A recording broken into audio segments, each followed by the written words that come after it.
তাহলে আমরা দেখলাম এই গল্পে দ্য বেট, অ্যান্টন চেকভ, যে তারা যে চুক্তি করেছিল বা যে বেট লড়েছিল, তাতে এখন তার মনে হচ্ছে এটাই যে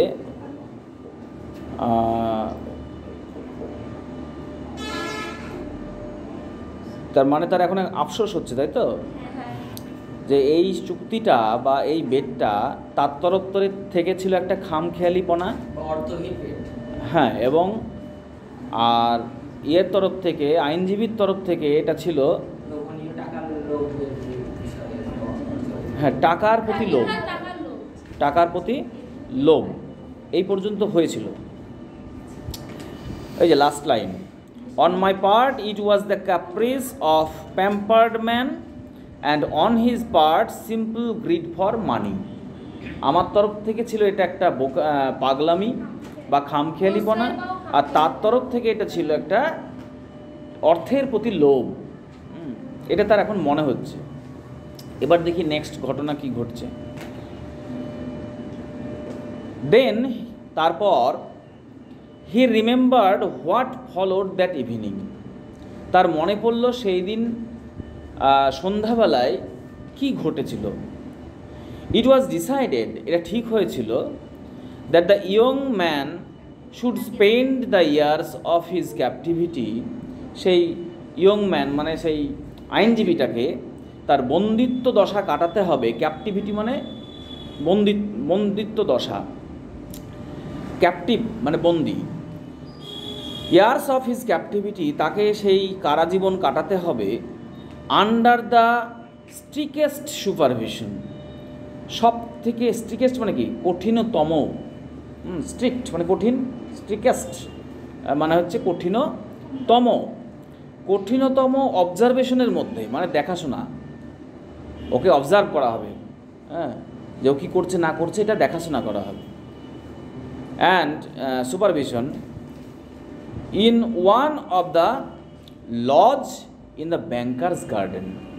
অর্থাৎ সেই ব্যাংকারের মানে ব্যাংকের মালিকের বাগানের যে ঘরটা আছে প্রান্তে, যে বাগানের প্রান্তে যে ঘরটা আছে, সেই ঘরে তাকে স্ট্রিকেস্ট কঠিনতম অবজারভেশনের মধ্যে তাকে দিনগুলো কাটাতে হবে, 15 বছর কাটাতে হবে।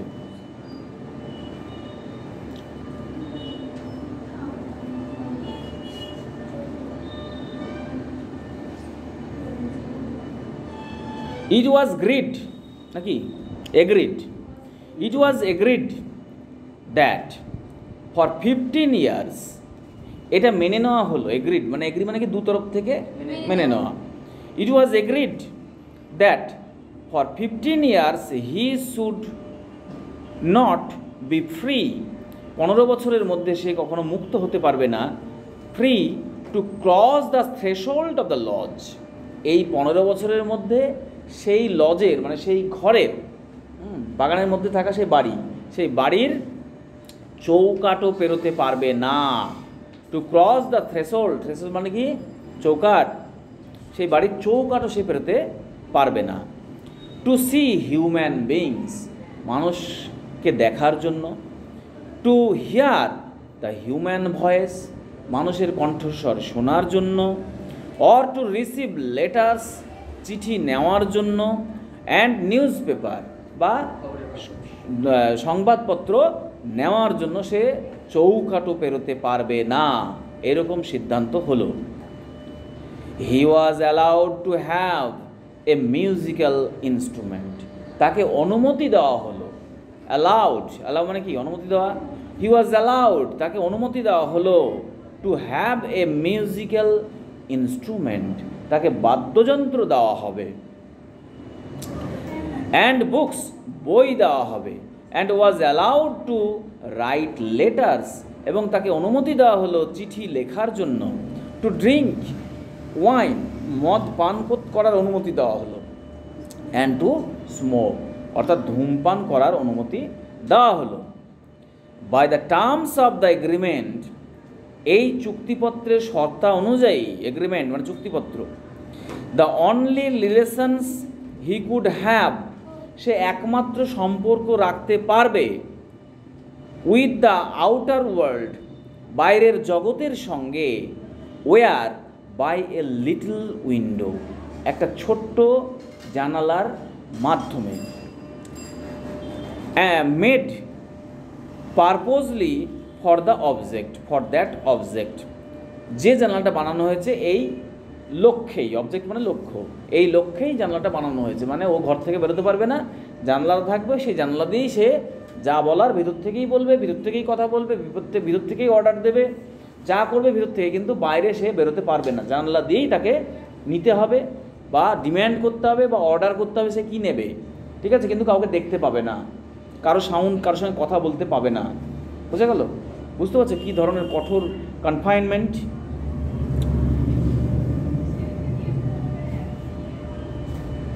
For that object he might have anything he wanted, সে যেটা চায় সে পেতে পারে, যেমন books, music, wine and so on in any quantity, বইপত্র বা যা কিছু সে চায় সেটা যে কোনো পরিমাণেই সে পেতে পারে।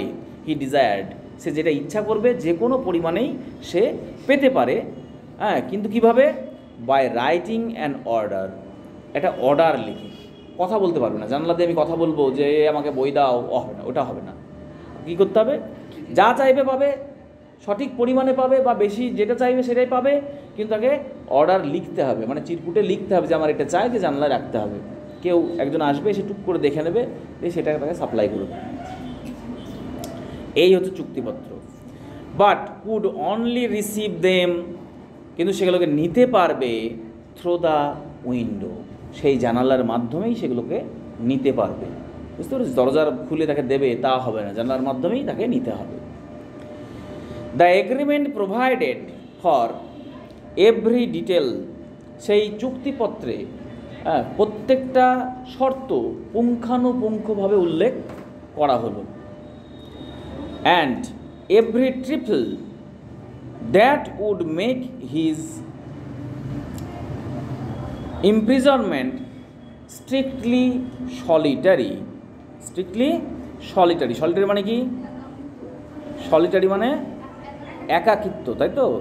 অর্থাৎ তার যে বন্দি দশা, সেই বন্দি দশাটাকে সলিটারি করার জন্য, একাকী করার জন্য, হ্যাঁ, কী করা হলো? সব থেকে কঠিনতম একটা ডিল মানে চুক্তি করা হলো, বুঝতে পারছি? এগ্রিমেন্ট করা হলো। And bound the young man to stay there exactly 15 years, এবং সেই ইয়ং ম্যানকে সেখানে থাকতে বাধ্য করা হলো 15 বছরের জন্য। Beginning from 12 o'clock of November 14, 1870, কবে থেকে শুরু হলো? 1870 সালের, মনে রাখবে 1870 সালের নভেম্বর মাসে, না 14ই নভেম্বর, 14ই নভেম্বর আর 1870 সাল। আর টাইম 12টা থেকে, অর্থাৎ 12টা থেকে 14ই নভেম্বর 1870 সালের 12টা থেকে তাকে কিন্তু এই চুক্তিপত্র মেনে চলতে হবে বা বাধ্য করা হলো।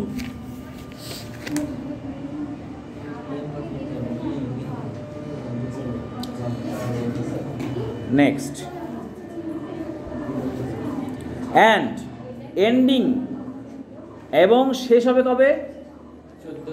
at 12 o'clock of November 14, 1885, 1885 সালের 14ই নভেম্বর 12টা থেকে। এই বলতো কত সালে শেষ হবে?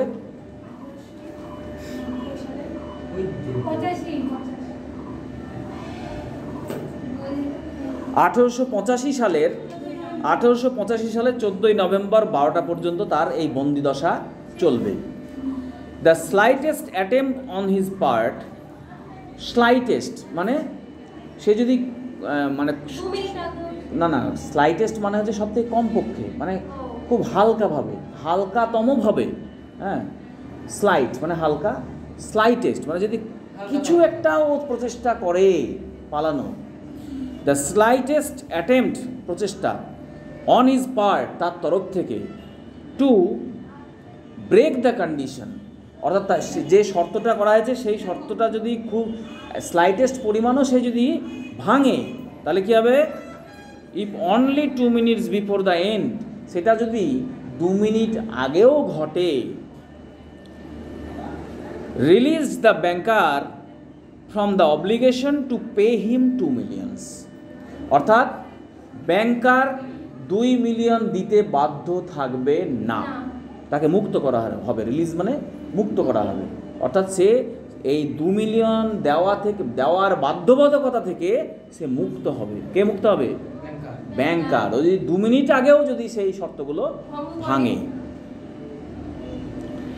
For the first year of his confinement, তার এই বন্দি দশার প্রথম বছর, as far as one could জাজ ফ্রম হিজ ব্রিফ নোটস, তার ছোট ছোট চিরকুট থেকে, যে বললাম ও মুখে কিছু বলতে পারবে না, ছোট ছোট চিরকুটে লিখবে তার মনের কথা আর ওই জানলার কাছে রাখবে, যতদূর সম্ভব তার সেই চিরকুট পড়ে একটা মানুষ যা বুঝতে পেরেছে তাতে কি বুঝেছে, the prisoner suffered সেভারলি from loneliness, অর্থাৎ প্রথম বছর কয়েদি প্রচণ্ড পরিমাণে একাকিত্বে ভুগেছে। লোনলিনেস মানে একাকিত্ব, সাফার মানে হচ্ছে ভোগা, অ্যান্ড ডিপ্রেশন, এবং প্রথম বছর প্রচণ্ড পরিমাণে সে হতাশায় ভুগেছে। The sounds of the piano could be heard continually day and night from his lodge, অর্থাৎ সকাল থেকে রাত পর্যন্ত তার ঘরের মধ্য থেকে পিয়ানোর আওয়াজ পাওয়া গেছে, একটা বাদ্যযন্ত্র, পিয়ানোর আওয়াজ পাওয়া গেছে। He refused wine and tobacco. সে কি প্রত্যাখ্যান করেছিল? শর্ট কোশ্চেন আসবে। কি প্রত্যাখ্যান করেছিল? মদ এবং ধূমপান প্রত্যাখ্যান করেছিল। হ্যাঁ, ওয়াইন কেন প্রত্যাখ্যান করেছিল? চিরকুটে লিখে রেখেছিল। দ্য ওয়াইন হি রোট, মানে সে লিখে রেখেছিল একটা চিরকুটে, ওয়াইন এক্সাইটস দ্য ডিজায়ার, অর্থাৎ ওয়াইনটা কী করে, মানুষের ইচ্ছার উত্তেজনাটাকে বাড়িয়ে দেয়, মানে আকাঙ্ক্ষাটাকে বাড়িয়ে দেয়, তার মনের ইচ্ছাটাকে বাড়িয়ে দেয়, আরও মদ খাবে, একবার খেলে আরও খাবে, এইটা তার বেড়ে যায়, নেশাটা বেড়ে যায়। অ্যান্ড ডিজায়ার্স আর তার মনের ইচ্ছাটাকে বাড়িয়ে দেয়, আকাঙ্ক্ষাটাকে বাড়িয়ে দেয়। And desires are the worst foes of the prisoner, আর এই আকাঙ্ক্ষাই হচ্ছে একটা কয়েদির ক্ষেত্রে সব থেকে বেশি শত্রু। আকাঙ্ক্ষা যদি কী হয়, বেড়ে যায়, তার কী হবে, তার থাকতে পারবে না ঘরের মধ্যে, তার আকাঙ্ক্ষা বাড়বে বাইরে যাওয়ার বা আরও ভালো কিছু পাওয়ার। আকাঙ্ক্ষা বাড়লে তার কয়েদির জীবন কাটানো আরও কঠিন। এটা কার মত? এটা কয়েদির মত, এটা মানে আইনজীবীর মত। সে চিরকুটে লিখে রেখেছিল, সেখান থেকে জানা গেছে এটা। হ্যাঁ, কমাতে এখানে লেখা আছে, কমা দিয়ে দেখো, হি রোড বলে কথাটা লেখা আছে, হি রোড, তাই লেখা নেই রোড।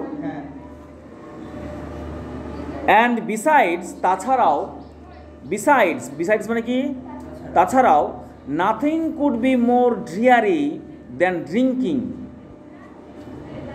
ড্রিঙ্কিং গুড ওয়াইন, ভালো মদ পান করা থেকে, নাথিং কুড বি মোর ড্রিয়ারি, এর থেকে ভয়ানক জিনিস আর নেই। কি জিনিস নেই? মদ পান করার থেকে ভয়ানক আর জিনিস নেই। কিভাবে মদ পান করা? দেখো,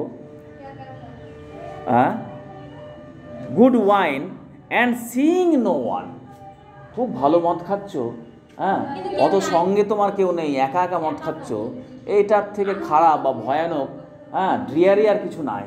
বুঝতে পেরেছো? একা একা, তার মানে কি, মদ্যপান একা একা ভালো লাগে না, জমিয়ে বসে 4-5 জন মিলে খাবে, তারই ভালো লাগবে, তাই না?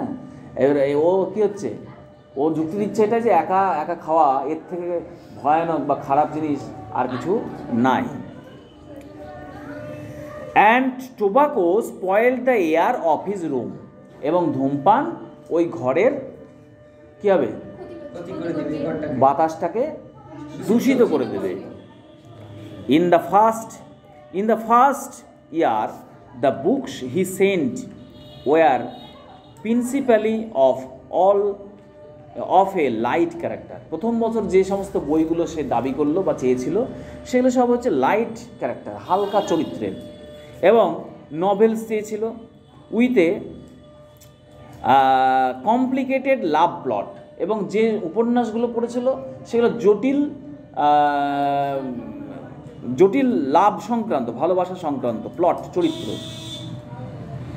সেনসেশনাল অ্যান্ড ফ্যান্টাস্টিক স্টোরিজ, আবেগঘন এবং খুব সুন্দর সুন্দর গল্প পড়েছিল, অ্যান্ড সো অন, এবং এরকম ধরনের আরও প্রচুর বই সে প্রথম বছর পড়েছিল। বোঝা গেল? তার প্রথম বছর কী কী পড়েছিল মনে রাখবে। প্রথম বছর পড়েছিল সে এ লাইট ক্যারেক্টার, হ্যাঁ, তারপরে হচ্ছে novels with complicated love plot, হ্যাঁ, sensational and fantastic stories etcetera etcetera. এগুলো প্রথম বছর শুধু সে পড়ে গেল। মদও খেলো না, ধূমপানও করলো না, হ্যাঁ, একাকিত্ব কাটালো, প্রচণ্ড একাকী বোধ করছিল, ঠিক আছে, হতাশায় ভুগছিল, শুধু পড়ে গেল দিনের পর দিন, প্রত্যেক দিন শুধু পড়াশোনা। নেক্সট, কিন্তু এইভাবে কি চলবে? শুধু পড়ে 15 বছর কাটবে? দেখো নেক্সট তার কি ঘটনা ঘটছে। In the second year the piano was silent in the lodge. পরের বছর কিন্তু আর পিয়ানোর আওয়াজ ঘর থেকে পাওয়া গেল না। And the prisoner asked only for the classics in the কোথায় গেল? হ্যাঁ, and the prisoner asked only for the classics. অর্থাৎ সেই বছর কয়েদি শুধুমাত্র ক্লাসিক্স চেয়ে পাঠালো, অর্থাৎ পুরনো দিনের বইপত্র এবং উচ্চমানের বইপত্র সে চেয়ে পাঠালো। বুঝতে পেরেছি? In the fifth year music was audible again. পঞ্চম বছরে, মানে এদিকে 2 দেখতে পেলাম, 3, 4 অতটা উল্লেখ নেই, মানে একই রকমভাবে কাটলো। পঞ্চম বছর আবার, মানে 3, 4 বছরটা ওইভাবেই কাটলো, ঠিক আছে, ওই ক্লাসিক্স বইগুলো পড়ার জন্য, বা তোর গান গান গান শুনলো না, শুধু পড়াশোনা করলো, কিন্তু সেটা classics. In the fifth year music was audible again. পঞ্চম বছরে কিন্তু আবার মিউজিক শোনা গেল। And the prisoner asked for wine. Now এবার পঞ্চম বছরে সে দাবি করলো আমাকে মদ দাও। আর কতদিন? হ্যাঁ, এবার বলছে যে আমাকে মদ দাও। কারণ একটা মানুষ একটা ঘরের মধ্যে দীর্ঘদিন ধরে পড়ে আছে, সে মানে ওইভাবে জীবন কাটানোটাও খুব কঠিন, তাই না? তার জন্য এবার সে আর পারলো না, এবার সে মদ চেয়ে পাঠালো। যাই হোক, দেখো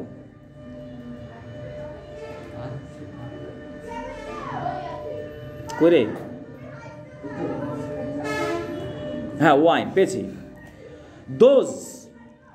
those who watched him through the window, যারা তাকে জানলা দিয়ে দেখেছিল, সেড দ্যাট, তারা বলল, all that year he spent doing nothing.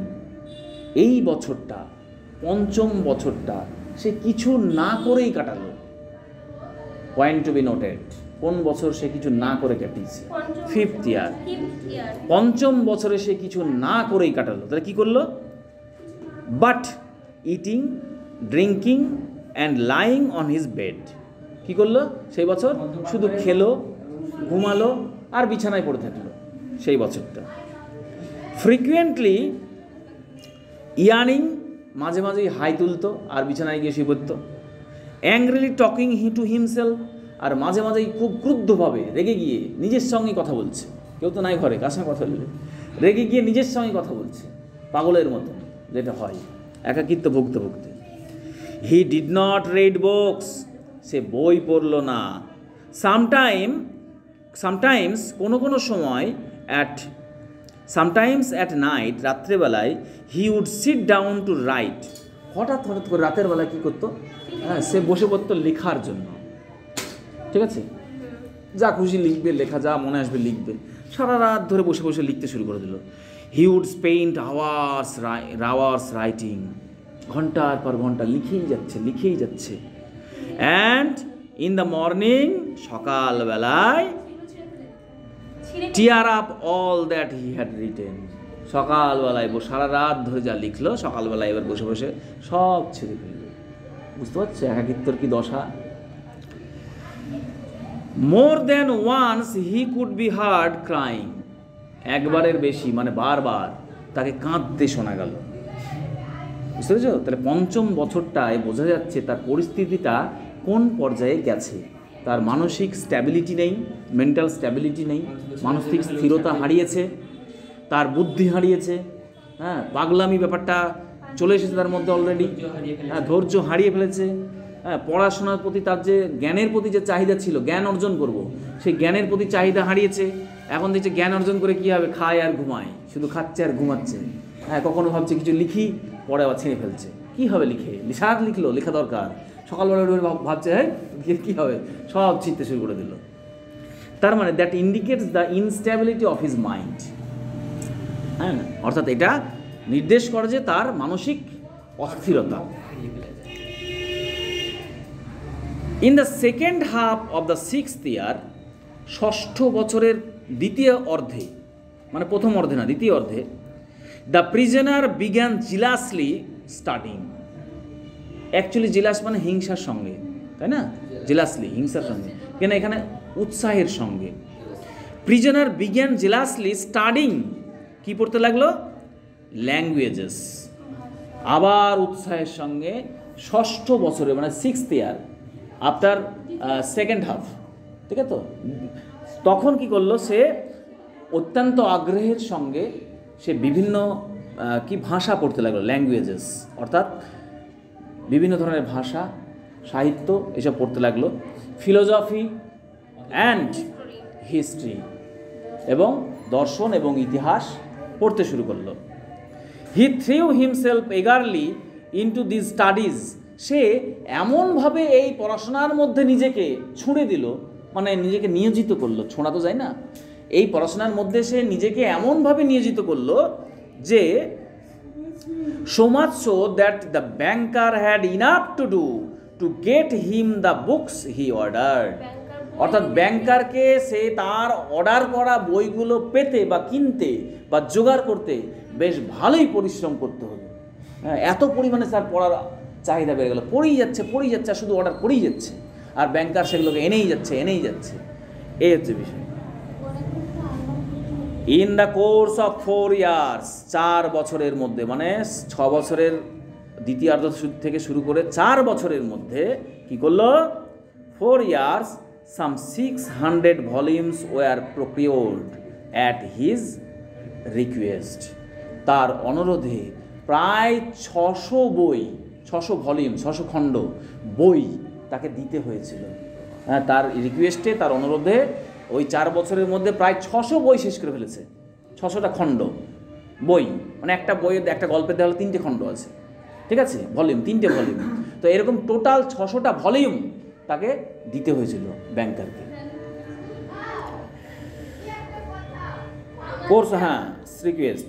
It was during this period, এই সময়ের মধ্যে, that the banker received the following letter from his prisoner. অর্থাৎ ব্যাংকার এই সময়ের মধ্যে কি পেল? তার কাছ থেকে, প্রিজনারের কাছ থেকে একটা চিঠি পেল। কোন সময়ের মধ্যে? এই সময়ের মধ্যে, মানে যে 4 বছরের মধ্যে পড়াশোনা করলো, প্রচুর বই পড়লো, 600খানা খণ্ড সে পড়ে শেষ করে ফেলেছে। এই সময়ের মধ্যে সে একটা চিঠি ব্যাংকারকে লিখলো, ওই ঘরে বসে। কি লিখলো দেখো? মাই ডিয়ার জেলার, ব্যাংকারকে বলছে জেলার। হ্যাঁ, যারা জেলের মানে কর্তা হয় তাকে কি বলে? জেলার। তার ও যেহেতু জেলে ভরেছে তাকে জেলার বলে সম্বোধন করছে। মাই ডিয়ার জেলার, আমার প্রিয় jailer, I write you this lines, আমি এই লাইনগুলো লিখছি, ইন 6 ল্যাঙ্গুয়েজেস, 6টা ভাষায়, মানে অলরেডি 6টা ভাষা শিখে ফেলেছে, বুঝতে পারছো? ল্যাঙ্গুয়েজ পড়ছিল, 6টা ভাষায় আমি এটা লিখছি। Show them to the people who know the languages, এই লেখাটা তাদেরকে দেখাবে যারা এই ভাষাগুলো জানে। তাদেরকে পড়তে দেখাবে, যাতে তারা যেন পড়বে। লেট দেম রিড দেম, তাদেরকে এগুলো পড়তে দেবে।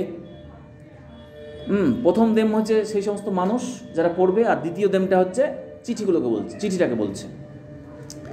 If they find not one mistake, যদি তারা একটাও ভুল না পায়, ওই লেখার মধ্যে একটাও যদি ভুল না পায়, আই ইমপ্লোর ইউ, আমি আপনাকে অনুরোধ করছি, to fire A shot in the garden, বাগানে একটা বন্দুক ফায়ার করবেন, অর্থাৎ বন্দুক চালাবেন, তাহলে শুনতে পাবে। That shot will show me that my efforts have not bin Throne away. হ্যাঁ, এই শটটা মানে এই যে বন্দুকের আওয়াজটা, এই আওয়াজটা যদি আমি পাই, তাহলে আমি বুঝতে পারবো যে আমার প্রচেষ্টাটা have not been thrown away, আমার প্রচেষ্টাটা ব্যর্থ যায়নি, মানে আমি সঠিকভাবেই ভাষা শিখেছি, 6টা ভাষায় আমি সঠিকভাবে শিখেছি। The genius of all ages and of all lands. হ্যাঁ, জিনিয়াস মানে জ্ঞানীগুণী ব্যক্তি, মেধাবী ব্যক্তি, তাই তো? সেই জ্ঞানীগুণী ব্যক্তিরা বিভিন্ন এজের মানে বিভিন্ন যুগের এবং বিভিন্ন দেশে স্পিক ডিফারেন্ট ল্যাঙ্গুয়েজেস, তারা বিভিন্ন ভাষায় কথা বলে না? ভারতবর্ষের কোনো সায়েন্টিস্ট যে ভাষায় কথা বলবে, অন্য রাশিয়ার কোনো সায়েন্টিস্ট, মাতৃভাষা তো আলাদা। তাহলে বিভিন্ন দেশের জিনিয়াসরা বিভিন্ন ভাষায় কথা বলে। But the same flame burns in them all, কিন্তু একই অগ্নিশিখা তাদের মধ্যে প্রজ্বলিত হয়। তার মানে কি বলতে চাইছে? তাদের মধ্যে একই অগ্নিশিখা প্রজ্বলিত হয়, অর্থাৎ তারা ভিন্ন দেশের বাসিন্দা, ভিন্ন ভাষায় তারা কথা বলে, কিন্তু একই জ্ঞানের মেধা তাদের মধ্যে বর্তমান। বোঝা গেল? অর্থাৎ এখানে মেটাফরিক্যালি তাদের জ্ঞানটাকে তুলনা করা হয়েছে, তাদের মেরিটটাকে তুলনা করা হয়েছে এই অগ্নিশিখার সঙ্গে। বুঝতে পারছি? এটাকে মেটাফরিক্যাল কম্প্যারিজন বলছে। যদি ওখানে তুলনা, এই লাইনটা দিয়ে যদি প্রশ্ন আসে যে এটা কোন লিটারারি টার্ম ব্যবহার করা হয়েছে, তখন এটা হবে মেটাফোর। বুঝতে পারছি? কেন না, তো অগ্নিশিখার সঙ্গে সেই সমস্ত মানুষদের তুলনা করা হয়েছে। বোঝা গেল? Oh if you only knew, তুমি যদি জানতে, what unearthly happiness my soul feels, হ্যাঁ, কি অপার্থিব একটা আনন্দ আমার আত্মা অনুভব করছে, মানে কি আনন্দ আমি পাচ্ছি। কেন পাচ্ছে? 6টা ভাষা শিখেছে, পাচ্ছি। নাও from being able to understand them, কেন আনন্দ পাচ্ছি না, তো এখন আমি সেই সমস্ত মানুষদেরকে বোঝার ক্ষমতা আমার তৈরি হয়েছে। কাদেরকে? সেই সমস্ত জিনিয়াসদেরকে বোঝার ক্ষমতা আমার হয়েছে। কি আনন্দ যে পাচ্ছি তুমি বুঝতে পারবে না। কাকে বলছে? জেলারকে। The prisoner's desire was fulfilled, প্রিজনারের ইচ্ছাটাকে পরিপূর্ণ করা হলো, অর্থাৎ তার লেখাটা যে ভাষা জানে তাদেরকে দিয়ে পড়ানো হলো, এবং দেখা গেল সে যে লিখেছে সেটা একদম নির্ভুল। এবং the banker order two shots to be fired in the garden, এবং ব্যাংকার বাগানের 2টো বন্দুকের শট চালনা করার অর্ডার দিল, মানে 2বার বন্দুক চালাবে, 2টো আওয়াজ যাবে। বোঝা গেল? মনে রাখবে কটা শট দিতে বলেছিল অর্ডার? 1টা, এই 2টো, তাই না? Next, then after the 10th year, কত বছর হলো? 6.5 বছরে শুরু করেছিল বই পড়া, 4 বছর ধরে পড়েই গেল, একবারে গোগ্রাসে পড়ে গেল, 600 খণ্ড শেষ করে ফেললো, 6টা ভাষা শিখে ফেললো। হ্যাঁ, বিভিন্ন দেশের জিনিয়াসদেরকে বোঝার ক্ষমতা তৈরি হয়ে গেল, তার মনে একটা আনন্দ তৈরি হয়ে গেল, খুব এক্সাইটেড, খুব ভালো লাগছে তখন সেই মুহূর্তে। ঠিক আছে? এবার দেখো 10ম ইয়ারে কি অবস্থা হয়। দেন আফটার দ্য 10th ইয়ার, 10ম বছরের পর বা শেষের দিকে, the prisoner sat immovably at the table, কয়েদি বসে পড়ল একেবারে অনড়ভাবে তার টেবিলে। And read nothing but the gospel, কী পড়তে লাগলো? ল্যাঙ্গুয়েজ সব বাদ। এবার হ্যাঁ, ভাষা টাষা যা পড়েছিল, গল্প উপন্যাস সব বাদ। এবার কী পড়তে লাগলো? গসপেল। গসপেলটা কি? খ্রিস্টান বাইবেলের একটা অংশ, টেস্টামেন্ট, তাই তো? বাইবেলের একটা অংশ। এখানে কি হচ্ছে? যীশু খ্রিস্টের জীবন নিয়ে আলোচনা আছে গসপেলে। তার জীবন কাহিনী নিয়ে আলোচনা আছে। সেই গসপেল সে পড়তে লাগলো। ইট সেমড স্ট্রেঞ্জ, এটা অদ্ভুত লাগলো। টু দ্য ব্যাংকার, কার কাছে আমার অদ্ভুত লাগলো বিষয়টা? ব্যাংকারের কাছে অদ্ভুত লাগলো। কেন অদ্ভুত লাগলো? দ্যাট এ ম্যান, একজন মানুষ, হু ইন 4 years, যে 4 বছরের মধ্যে হ্যাড মাস্টার্ড, আধিপত্য অর্জন করেছে কিসের পরে? 600 লার্নড ভলিউমস, অর্থাৎ 600খানা উচ্চমানের বই সে অলরেডি শিখে ফেলেছে, মানে পড়ে ফেলেছে গোগ্রাসে। ভলিউমস শুড ওয়েস্ট, সে নষ্ট করবে নিয়ারলি এ ইয়ার, একটা বছর নষ্ট করবে ওভার 1 thin বুক, একটা পাতলা বইয়ের প্রতি সে 1 বছর নষ্ট করলো। 10ম বছর কি বললো? শুধু গসপেল তো বেশি মোটা না, একটা থিন পাতলা বই। তাহলে যে লোকটা 600খানা খণ্ড পড়ে ফেলেছে 4 বছরের মধ্যে, সে 1 বছর ধরে একটা বই পড়ছে। এবং বুক ইজি অফ কম্প্রিহেনশন, এবং যে বইটা বুঝতে কোনো অসুবিধা নেই, খুব ইজি, মানে ওখানে জীবন কাহিনী লেখা আছে যীশু খ্রিস্টের, এর মধ্যে কঠিন কিছু নেই, খুবই সোজা বোঝার, অথচ তার 1 বছর লেগে গেল। এইটা কিন্তু তার অবাক করলো। Theology and histories of religion followed the gospel, এবং গসপেল পড়ার পরে সে আর কি পড়ল? ধর্মতত্ত্ব এবং ধর্মতত্ত্বের ইতিহাস সে পড়ল, আর কিছু পড়ল না। বোঝা গেল? তাহলে 10ম বছরে কি কি পড়েছে? Mainly gospel, and after the reading of gospel, হ্যাঁ, হি রেড তোমার theology and histories of religion, এই কটা জিনিস সে পড়েছে 10ম বছরে। In the last 2 years of his confinement, তার বন্দি দশার শেষের 2 বছর, the prisoner red an immense quantity, প্রচুর পরিমাণে, আবার ওই 1 বছরই কিন্তু একটা বই পড়লো, ঠিক আছে? কিন্তু পরবর্তী 2 বছর কি করলো? সে কিন্তু প্রচুর পরিমাণে, ইন দ্য লাস্ট 2 years, অর্থাৎ শেষের 2 বছর, মানে 14তম এবং 15তম বছর সে কি করলো? রিড অ্যান ইমেন্স কোয়ান্টিটি, প্রচুর পরিমাণে কি পড়লো? অফ বুকস কোয়াইট ইনডিসক্রিমিনেটলি, হ্যাঁ, বই পড়তে শুরু করলো, কিন্তু কোয়াইট ইনডিসক্রিমিনেটলি মানে হচ্ছে এবড়ো খেবড়োভাবে, মানে ঠিক নেই, হ্যাঁ, একবার এটা পড়ছে, একবার ওটা পড়ছে, একবার ইতিহাস পড়ছে, একবার বাংলা পড়ছে, একবার বিজ্ঞান পড়ছে, একবার সাহিত্য পড়ছে, কোনো ঠিক নাই, যখন যেটা মনে হচ্ছে বইগুলো বসে পড়ছে। বোঝা গেল? At one time he was busy with the natural science, এক সময় দেখা যাচ্ছে সে ব্যস্ত আছে প্রাকৃতিক বিজ্ঞান নিয়ে, মানে প্রাকৃতিক বিজ্ঞান পড়ছে। আবার দেখা যাচ্ছে then he would ask for Byron, অর্থাৎ কিছুক্ষণ পরে আবার দেখা যাচ্ছে সে বায়রন পড়তে চাইছে। বায়রনকে? বায়রন হচ্ছে একজন বিখ্যাত ইংরেজি সাহিত্যের লেখক বায়রন। অ্যান্ড শেক্সপিয়ার, বায়রন হচ্ছে 8শ শতাব্দীর একজন রোম্যান্টিক কবি, অর শেক্সপিয়ার। এবং পরবর্তীতেই বায়রন পড়তে আবার অর্ডার করছে আমাকে শেক্সপিয়ার দাও। শেক্সপিয়ারের লেখা পড়বে, বিখ্যাত নাট্যকার শেক্সপিয়ার, কবিতাও লিখেছেন প্রচুর, কোনো ফিল্ড বাকি নেই। Next, there were notes in which he demanded, সেখানে প্রচুর নোটস লিখে রেখেছে, মানে চিরকুট লিখতো অর্ডার করার জন্য, সেখানে লিখেছে, দাবি করেছে।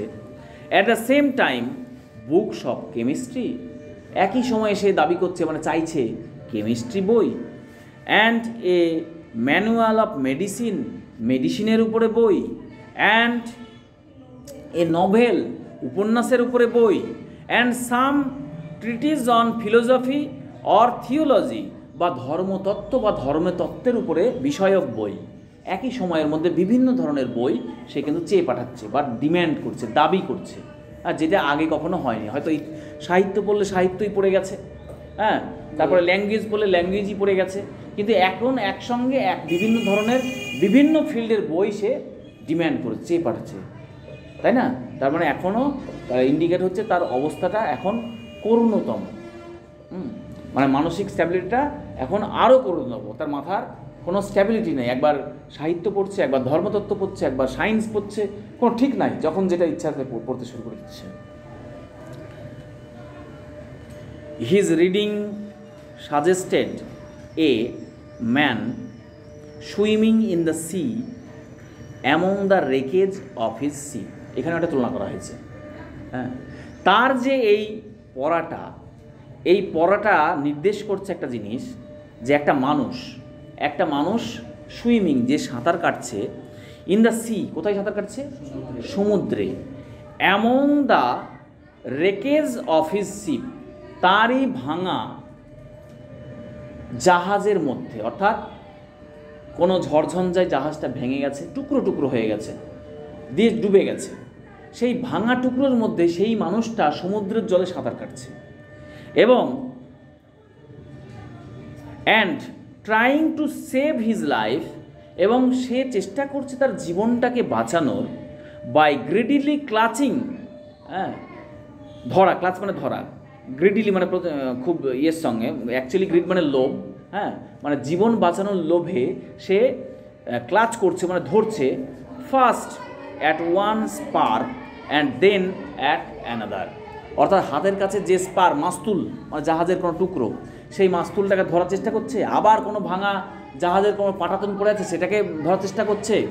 কোনো রকমে ধরে একটা মানুষ যদি সমুদ্রে ওইভাবে ডুবে যায় এবং তার জাহাজটা ভেঙে টুকরো টুকরো হয়ে যায়, সে বাঁচার জন্য যেমন যা পাবে হাতের কাছে জাহাজের অংশ, সেটা ধরে যেমন বাঁচার চেষ্টা করছে এবং সাঁতার কাটার চেষ্টা করছে, যেন মনে হচ্ছে এই ব্যক্তিটাও সেই গভীর সমুদ্রের মধ্যে বাঁচার জন্য একবার ইতিহাস পড়ছে, একবার বাংলা পড়ছে, একবার ল্যাঙ্গুয়েজ পড়ছে, একবার ধর্মতত্ত্ব পড়ছে, মানে মানসিক শান্তি পাওয়ার জন্য, মানে নিজেকে বাঁচানোর জন্য সে একবার এটা পড়ছে। কোনটা পড়লে তার মানসিক শান্তি পাবে এটা ভাবছে, না এটা ভালো লাগছে না, ওইটা পড়ি, ওইটা ধরে সে ভাবছে অস্থিরতা। সে বাঁচার জন্য, যেমন সমুদ্রের মধ্যে একটা মানুষ বাঁচার জন্য যা পায় তা ধরে বাঁচার চেষ্টা করে, ঠিক তেমনই যেন সে বই পড়ে পড়ে বাঁচার চেষ্টা করছে, একবার এই বই, একবার ওই বই, কোন ঠিক নেই।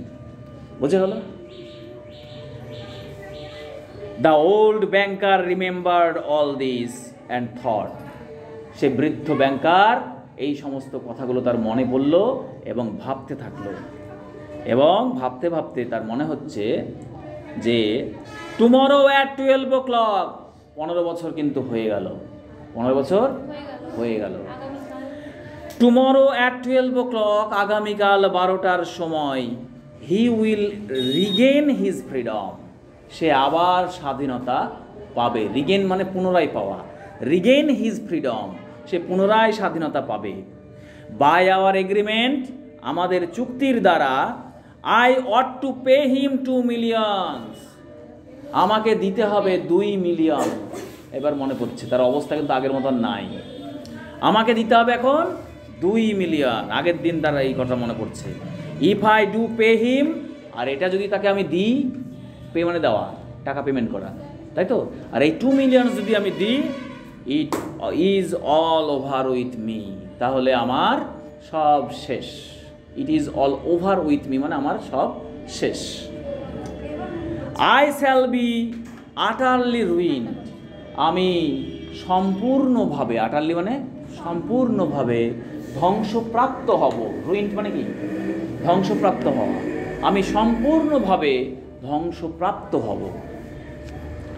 15 years বিফোর, 15 বছর আগে, his millions had been beyond his reckoning, তার কোটি, তার এই যে মিলিয়ন অফ মিলিয়ন সম্পত্তি ছিল, টাকা ছিল, সেটা ছিল বিয়ন্ড হিজ রেকনিং, মানে তার গণনার বাইরে, মানে এত রেকর্ড মানে গণনা করা, তাহলে তার গণনার বাইরে এত টাকা ছিল যে তার গণনা করা শেষ হবে না যখন এই চুক্তিটা করে।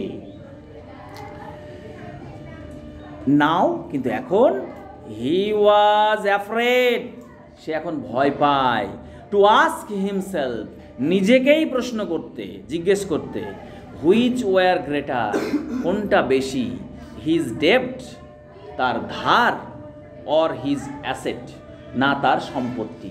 এখন মানে নিজেকেই প্রশ্ন করতে ভয় পায় যে তার ধার বেশি না সম্পত্তি বেশি, কারণ হিসেব করতে বসলে এখন দেখা যাবে তার যা প্রপার্টি আছে তার থেকে বেশি ধার বাজারে, বোঝা গেল? তাই বলছে যে সে এখন হিসেব করতেই ভয় পায় যে তার ধার বেশি না প্রপার্টি বেশি, অ্যাসেট বেশি। ডেসপারেট গ্যাম্বলিং, কিসের gambling? On the stock exchange. বেপরোয়া গ্যাম্বলিং মানে জুয়া, কোথায়? না দ্য স্টক এক্সচেঞ্জে। হ্যাঁ, স্টক এক্সচেঞ্জ মানে সেই শেয়ার মার্কেট, শেয়ার তখনকার যুগে হয়তো ছিল, সেই স্টক এক্সচেঞ্জে বেপরোয়া জুয়া খেলা। Wild speculation and the excitability. Wild speculation মানে বন্য, অ্যাকচুয়ালি ওয়াইল্ড মানে বন্য, মানে যার কোনো খামখেয়ালি স্পেকুলেশন মানে তার দৃষ্টিভঙ্গি। অ্যান্ড দ্য এক্সাইটেবিলিটি এবং উত্তেজনা, হুইচ হি মানে খামখেয়ালিপনা, which he could not get over even in advancing years, যেটা থেকে সে মুক্ত হতে পারেনি এই এতদিন পরেও। মানে তার বয়স বেড়ে গেছে কিন্তু তার খামখেয়ালিপনা যায়নি, তার জুয়ারি মনোভাব যায়নি, টাকার গরমও গিয়েছিল না। ফলে ততদিন পর্যন্ত তার টাকা জুয়া খেলতে খেলতে, তার ঔদ্ধত্য দেখাতে দেখাতে টাকা সব শেষ। বৃদ্ধ দশায় এসেও তার সেই নেশা থেকে বেরোতে পারেনি।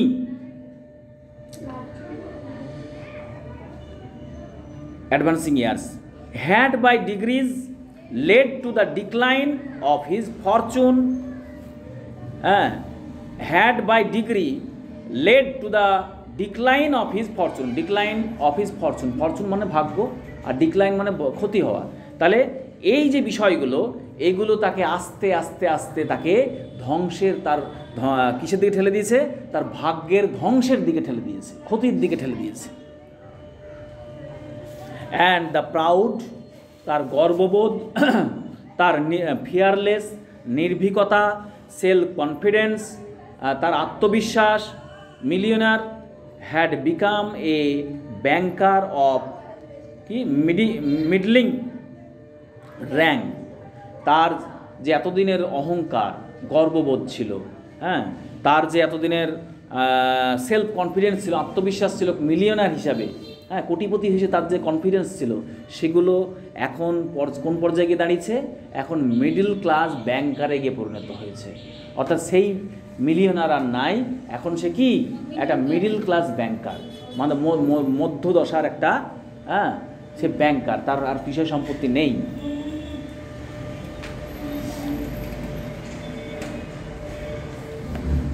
ব্যাংকার of the middling rank, trembling at every rise and fall in his investment. এখন কি হয় তার? এখন তার ইনভেস্টমেন্টে, মানে ব্যবসায় যে টাকা সে ইনভেস্ট করে, সেই ব্যবসায় যদি সামান্য উত্তরণ বা উথাল, মানে কি বলবো, তার বাড়ে বা কমে, রাইজ অ্যান্ড ফল, হ্যাঁ, সেটা যদি হয়, তাহলে সে কি হয়? এখন তার ভিতর কাঁপে, ট্রেম্বল। আগে কাঁপতো, আরে গেছে যাক, টাকা চলে গেল জুয়ারিতে, হ্যাঁ, স্টক এক্সচেঞ্জে গ্যাম্বলিং করতে গিয়ে, যাক না আবার আসবে, এরকম ভাবছিল। কিন্তু এখন একটু দেখা গেল লস হচ্ছে, ওরে বাপরে, ওর ভিতরে কাঁপতে শুরু করে দেয়। বুঝতে পারছো তার দশাটা এখন? তাহলে এই দশায় যদি 2 মিলিয়ন দিতে হয়, তাহলে তার অবস্থা কি দাঁড়াবে একবার ভেবে দেখো। এবং rise and fall investment, cursed bet, এতদিনে তার মনে হচ্ছে কি? কার্সড বেট, অভিশপ্ত বাজি। এটা একটা অভিশপ্ত বাজি, এতদিনে তার মনে হচ্ছে যে এটা একটা অভিশপ্ত বাজি। মাটার্ড, বিড়বিড় করতে থাকলো দ্য ওল্ড ম্যান, সে বৃদ্ধ লোকটা বিড়বিড় করে বলতে থাকলো, ক্লাচিং হিজ হেড ইন ডেসপায়ার, হতাশায় মাথায় হাত রেখে বলতে লাগলো যে এটা কি? কার্সড বেট, একটা অভিশপ্ত বাজি। কেন বলছে? Why did not the man die, এই লোকটা মরে না কেন? মানে এখন তার যা দশা মনে হয়েছিল, একটা সময় কি মনে হয়েছিল? সেই লোকটাকে বলেছিল ইয়ং ম্যান, মনে পড়ছে? সেই লোকটাকে বলেছিল ইয়ং ম্যান, তুমি তোমার জীবনের 3-4 বছর নষ্ট করতে যাচ্ছ, আর আমার কাছে 2 মিলিয়নসটা কোনো ব্যাপারই না, সমুদ্রের মধ্য থেকে 1 চামচ জল তোলা, ট্রিপল ম্যাটার, তুচ্ছ ব্যাপার। আর এখন কি মনে হচ্ছে? লোকটা মরে না কেন? কারণ এখন টাকাটা দিতে হবে। এই হচ্ছে ভাগ্যের পরিহাস। হ্যাঁ, এই হচ্ছে ভাগ্যের পরিহাস। অর্থাৎ মানুষের দাম্ভিকতা ত্যাগ করা উচিত। হ্যাঁ, কারো চিরদিন কাহারও সমান নাই যায়। হ্যাঁ, কে লিখেছিল? নজরুল ইসলাম। চিরদিন কাহারও সমান নাই যায়, সমান যায় না। তাই নিজের দাম্ভিকতা, কনফিডেন্স এসব ত্যাগ করা উচিত। আজকে যে তুমি যেটা আছো কালকে না থাকতেও পারো, বা আজকে যেটা আছো তার থেকে অনেক উচ্চ পর্যায়ে যেতে পারো। যাই হোক না কেন, দাম্ভিকতা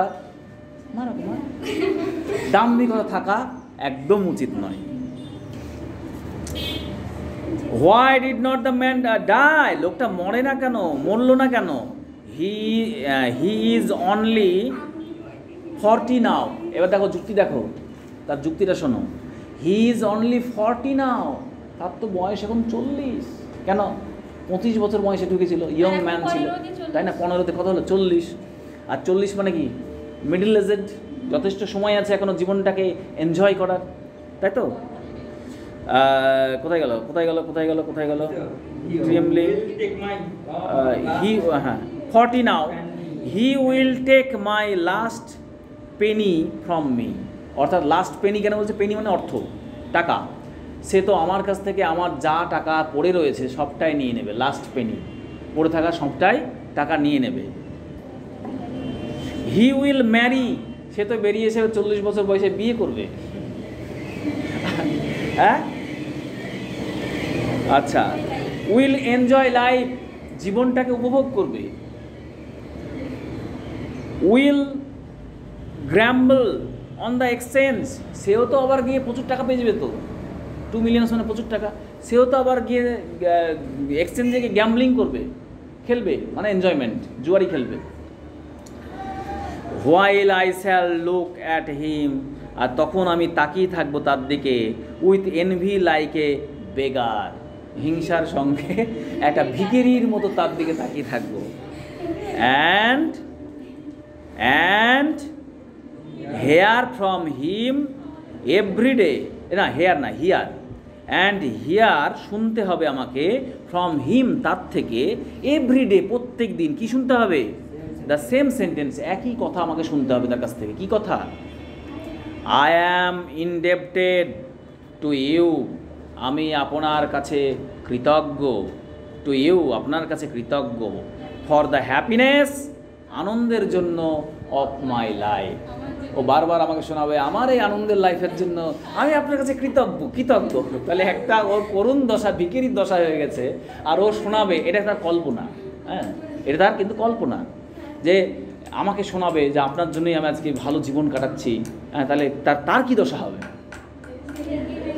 লেট মি হেল্প ইউ, আমি কি, আমার কোনো হেল্প লাগবে আপনার? আমাকে হেল্প করতে দিন আপনাকে। এই কথা আমাকে তার কাছ থেকে শুনতে হবে? No, it's too much. না, এটা খুব বেশি হয়ে যাচ্ছে, এটা পারা যাচ্ছে না। ইটস টু মাচ, হ্যাঁ, এটা সহ্য করা যায় না। The one means of being saved, এটা থেকে রক্ষা পাওয়ার একটাই উপায়, ফ্রম ব্যাংক্রাপসি, অর্থাৎ ব্যাংক্রাপসি মানে কি? ব্যাংক্রাপসি মানে হচ্ছে তোমার কি বলে এটাকে? দেউলিয়া। তার দেউলিয়াপনা থেকে মুক্তির, মানে টাকা পয়সা হারিয়ে যাওয়া, কিচ্ছু না থাকা, ভালো অবস্থা থেকে খারাপ পর্যায়ে চলে যাওয়া, ঋণগ্রস্ত হয়ে যাওয়া, এটাকে বলে দেউলিয়া হয়ে যাওয়া। এই দেউলিয়া হওয়ার থেকে, অ্যান্ড ডিসগ্রেস, অসম্মান জায়গায় যাওয়ার থেকে রক্ষা পাওয়ার একটাই রাস্তা, is the death of that man, এই মানুষটার মৃত্যু। এই মানুষটাকে হত্যা করতে হবে, তাছাড়া আমার কোনো মুক্তি নেই। ঠিক আছে, আর বলবো?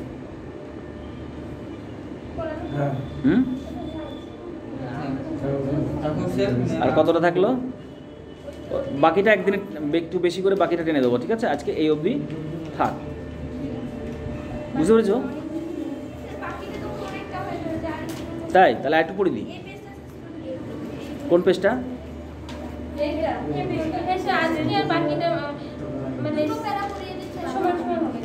কতটা হলো যেন এটা? My life.